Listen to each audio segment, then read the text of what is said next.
No, I'm being totally serious. When you do a duo, you know, I mean, they've seen me, so it's like, you know.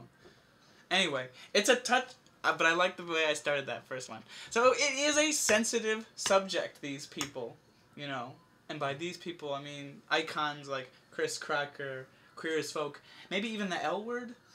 I'm not sure. And something in Grace. Will and Grace. That's what it was. Queer Eye for the Straight Guy. Queer Eye for the Straight Guy. So what do you think of that? What do you make of that? Because I've always found it upsetting, the idea of someone broadcasting what is a very stereotypical image of any community, you know?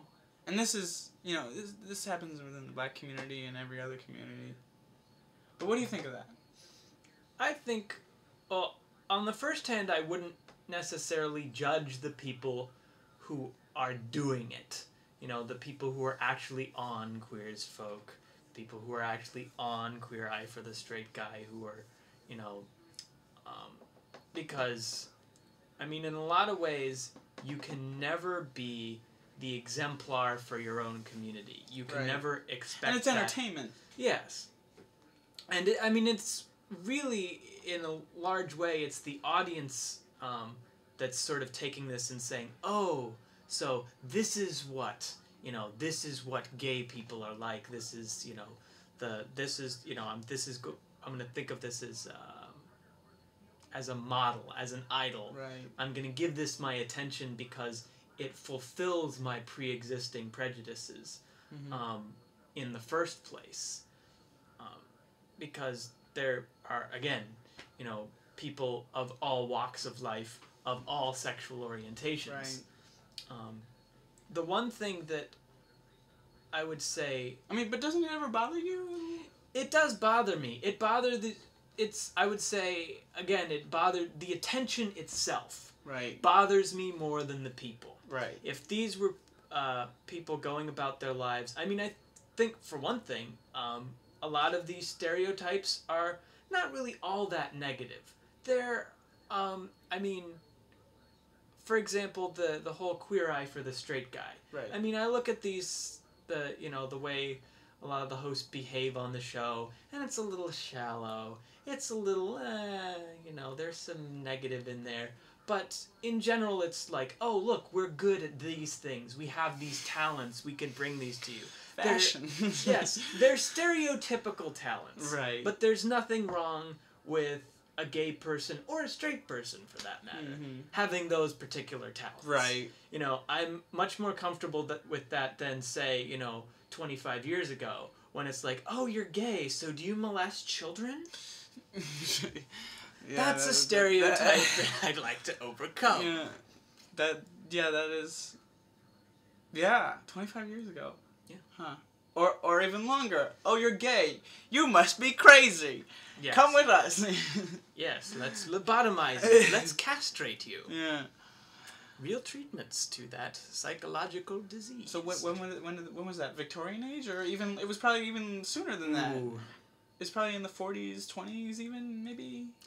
No, actually probably a bit later. Earlier than that. Yeah. But that's history. I'm not completely versed on my history, but within this century. So I mean, you bring about a good point, because if people, if people didn't do these stereotypical things that are attention grabbers, they wouldn't be famous for them, Exactly. I mean, if I behaved like Tequila, the male version of Tequila on my YouTube videos, I'd probably be a bit more famous, if I was, really out there. But, or hell, I mean, publicity stunts like Janet Jackson, with her little ringlet, silver sun ringlet on her nipple. I thought it was gross. I thought that was a crappy looking nipple? Nipple ring. Yes. Yeah, it's a good point though to remember that all of these things have to be viewed through the lens of, okay, this is entertainment, so it wouldn't be popular if it weren't entertaining. So this is not all the boring stuff, all the bland, all the day-to-day stuff that wouldn't sell 1 million copies is not going to become popular. It's not going to become an idol. I am not going to become a gay idol because I'm a little bit bland for most people. You're just not fabulous enough. I'm not fabulous enough. All right. So next topic. What would you say? All right. What would you say? As a gay man, to someone who has been rejected by the quote-unquote gay community, whether they're bisexual, gay, or otherwise, Do you know what I mean? Yeah. Like someone who's just... Oh, yes. Yeah. I do know what you mean. Because that's... I think sometimes that is probably the most damaging thing about some of the gay communities is the rejection. Yeah. Like the idea... I've been told... I've come out to people within the gay community, and they've said, okay, but we're gonna make you a faggot. And it's just like, oh... Yep, I was told that too. I was taken aside when I first joined that college gay group by a group of 4 guys like, come on, we're going to go out to a gay coffee shop. And we did. And they basically all told me they charted the course of the rest of my college career. These are the phases you're going to go through. You're going to spend a year of being a slut. But you're going to get over that. And then... they went through all of these things that... oh my God, what the hell did they think? Yeah, that never happened. Yeah. And I told them, that's unlikely, because those things aren't really me, and I try to stay true to who I am. And they say, trust me, it's unavoidable. Yeah, because sometimes people take those stereotypes and they apply them to their lives. Yes. Yeah. And I think that's... Stop it. Again, I think in the GLBT community, we're especially vulnerable to it because by the time that we begin to identify within that role, we begin to identify this as, oh, these strange feelings I have ever since birth, this is my sexual orientation. I think some people just need to cling to a sense of camaraderie. And by the time you realize that, right, and go to join this community, you've already heard the stereotypes. You're old enough by that point. So you bring with you the baggage of those stereotypes into this community with which you have this tremendous desire to belong after being so alone, like you said, for such a long time. And along with them, homophobia. Yes. And would you say there's a difference between homophobia and heterosexism, or do you make a difference?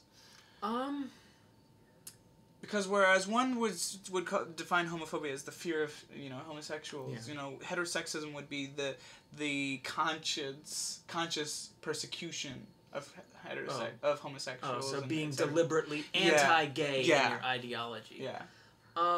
I do make a distinction there because one of them is I constantly hear people going, oh, he's a homophobe, and it's just like, well, he's not really acting like a homophobe, Well, one of them is a belief and the other is a feeling. Right. I think a lot of, homophobia is definitely more of an emotion, and it's something that anyone can experience, for sure. I know for a fact that almost everyone has some degree of homophobia. Mm-hmm.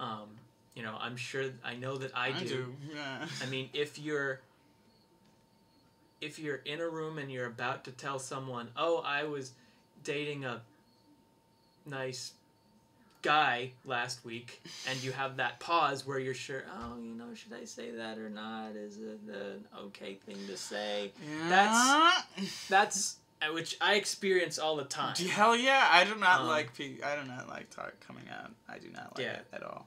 That is a very mild degree of homophobia. And that's natural. Turning that into a belief is what's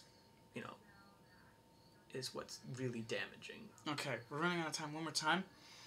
But I think a part 3 is in order. I really do. Because these are good issues. So, part 3, we're going to just talk generally.